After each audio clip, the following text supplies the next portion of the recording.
நீலகிரி மாவட்டம் உதகையில் கடும் உறைபனி நிலவுவதால் மக்களின் இயல்பு வாழ்க்கை கடுமையாக பாதிக்கப்பட்டுள்ளது. அவலாஞ்சி, தலைக்குந்தா, காந்தல் உள்ளிட்ட பகுதிகளில் குறைந்தபட்ச வெப்பநிலை 0 டிகிரி செல்சியஸ் பதிவானதால் உதகை குட்டி ஜம்மு காஷ்மீர் போல் மாறியது.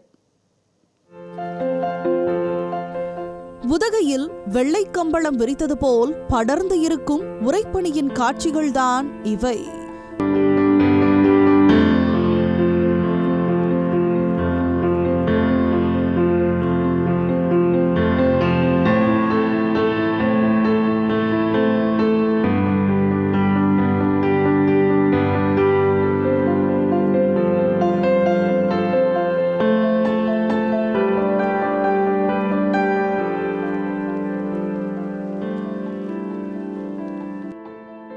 மலைகளின் ராணி என அழைக்கப்படும் உதகைக்கு ஆண்டுதோறும் லட்சக்கணக்கான சுற்றுலா பயணிகள் வருகை புரிகின்றனர். பொதுவாகவே டிசம்பர், ஜனவரி மாதங்களில் உதகையில் பனிப்பொழிவு அதிகமாக இருக்கும். அந்த வகையில் சமீப நாட்களாகவே உறைபனிப்பொழிவு என்பது அங்கு அதிகமாக இருந்து வருகிறது. மேலும் கடும் உறைபனி நிலவும் என வானிலை ஆய்வு மையமும் எச்சரிக்கை விடுத்திருந்த நிலையில் அவலாஞ்சி, தலைக்குந்தா, காந்தல் பகுதிகளில் புல்வெளிகள் மற்றும் வாகனங்கள் மீது வெள்ளை கம்பளம் போர்த்தியது போல அரை அங்குலத்திற்கு உறைபனி படிந்து குட்டி காஷ்மீரை போல காட்சியளித்தது.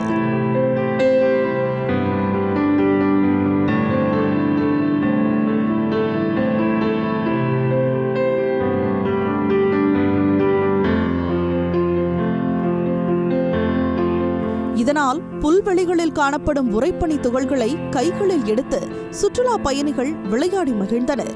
உறைபனி காரணமாக உதகை நகரம் மட்டுமின்றி கிராம பகுதிகளில் கடும் குளிர் நிலவி வருவதால் பொதுமக்களின் இயல்பு வாழ்க்கை கடுமையாக பாதிக்கப்பட்டுள்ளது.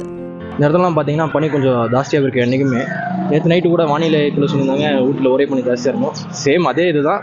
பின்னாடிலாம் பார்த்தீங்கன்னா கிரவுண்டு தான். அந்த கிரவுண்டில் பார்த்தீங்கன்னா அப்படியே இந்த வெள்ளை இது பொழிஞ்ச அப்படி இருக்கும், அதே மாதிரி தான் இருக்குது. இதனால் மக்கள் வாழ்க்கை ரொம்பவும் பாதிப்படைஞ்சிருக்கு. இந்த வண்டிங்க மேலாம் பார்த்தீங்கன்னா உறைபனி ஜாஸ்தியாக இருக்குது. அதெல்லாம் பார்த்தீங்கன்னா சும்மா கையில் வச்சு அள்ளினாலே அப்படியே அள்ளி விளாட்லாம், அந்த மாதிரி உறைபனி ஜாஸ்தியாக இருக்குது. பொதுமக்கள் ஆங்காங்கே நெருப்பை மூட்டி கடும் குளிரை சமாளித்து வருகின்றனர்.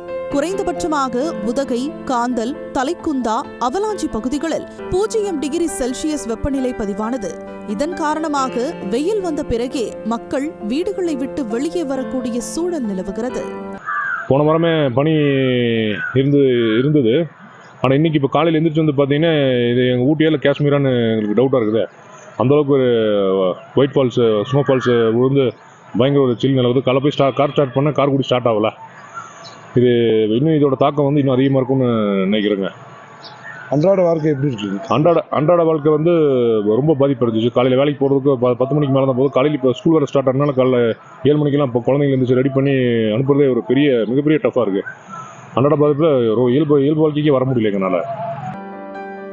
உறைபனியை பார்க்க காஷ்மீருக்கு போக வேண்டிய அவசியம் இல்லை, உதகைக்கு போகலாம் என்ற அளவிற்கு அங்கு உறைபனி நிலவுவதால் அங்கு வரும் ஒரு சில சுற்றுலா பயணிகள் மகிழ்ச்சியும் அடைந்துள்ளனர்.